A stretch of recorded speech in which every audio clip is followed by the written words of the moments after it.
তোমরা কি জানো আজকে আমার গোলাপ আর জবার গৃহপ্রবেশ? হ্যাঁ হ্যাঁ, এটা একদম সত্যি। আমার এই ছাদ বাগানের সব থেকে প্রথম গাছ হলো এই গোলাপ ফুলের গাছটা। তখন আমি একদমই নতুন ছিলাম, 1%ও কিচ্ছু জানতাম না। কিন্তু দেখো, তবুও এই গোলাপ গাছটা আমার বাড়িতে আসতে চেয়েছিল, তাই তো সেই দিন আমার বাড়িতে এসেছিল।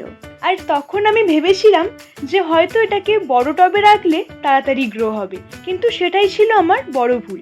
আগের টবটা ছিল 12 ইঞ্চির, তাই সেটা পরিবর্তন করে কিছুদিন আগে আমার বাবার গিফট করা নতুন 8 ইঞ্চির মাটির টবে গোলাপ গাছে গৃহপ্রবেশ করলাম। এর সাথেই নতুন বড় জবা গাছটারও পরিবর্তন করে 8 থেকে 10 ইঞ্চি টবে গৃহপ্রবেশ করালাম। আর দেখো না, যখন এই কাজগুলো করতে বসি ঠিক বৃষ্টি চলে আসে।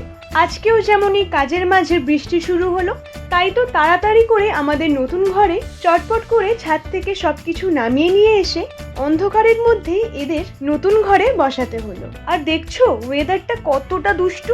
যেই আমার কাজ হয়ে গেল অমনি আকাশটা একদম পরিষ্কার চকচক করছে, যেন কেউ পালিশ করে দিয়ে গেছে। দুষ্টু একেবারে।